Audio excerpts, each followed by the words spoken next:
Jesus told all how to remember him and how are ones to remember him.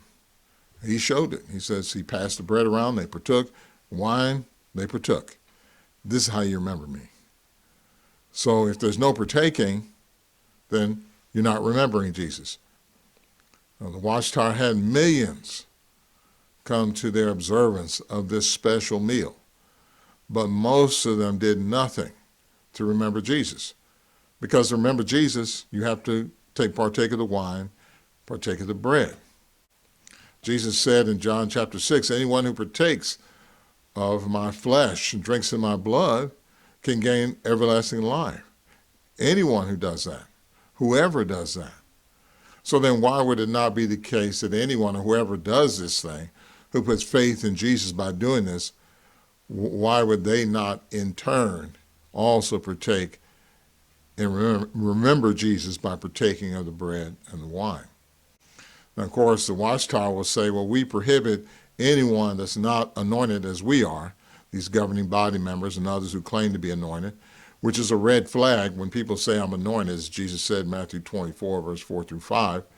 But they say only us, the anointed, who have this hope of going to heaven, we're the only ones who will partake because we're the only Israel. We're the Israel of God. Everybody else is just Gentiles, so to speak, spiritual Gentiles. What did Revelation chapter 14 say? The 144,000 are first fruits. Let's say you have 40 acres of, let's say, wheat, and you say, I'm going to give the first fruits, I'm going to give 4 acres of wheat to a charity, and they have a means to process it and they have the children making bread and they're eating fresh bread. It's all good. But still, after you've given up those 4 acres, what do you have? You're giving those first fruits up. You still got 36 acres of wheat that has to be harvested, or fresh, good wheat. So they're first fruits of the wheat harvest, as Jesus likened it to. But there's still a whole bunch of other wheat. So they're wheat, but also the rest of the harvest is wheat also.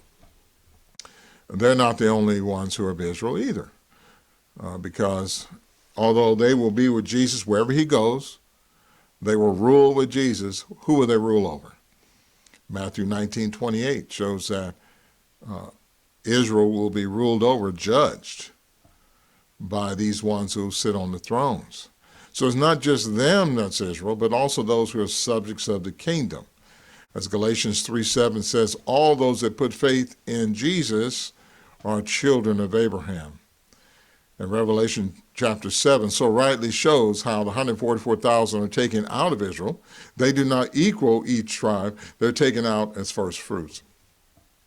And the meal that Jesus gave to us to remember him, the blood is for the new covenant. And that new covenant involves all of Israel. Therefore, all Israel, all true Christians, all who put faith in Jesus, partake of the bread and wine. And if you don't partake, you're not doing anything to remember Jesus. And it also shows that those who partake doesn't mean they're anointed, see, because it's for all Israel. That's a lying sign that the governing body has instituted, but they have no scriptural backing for.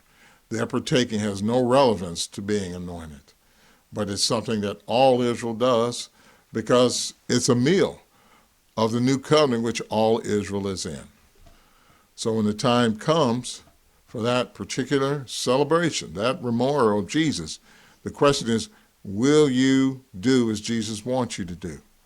Will you remember him, or will you be just an observer and do not do anything that Jesus said to remember him?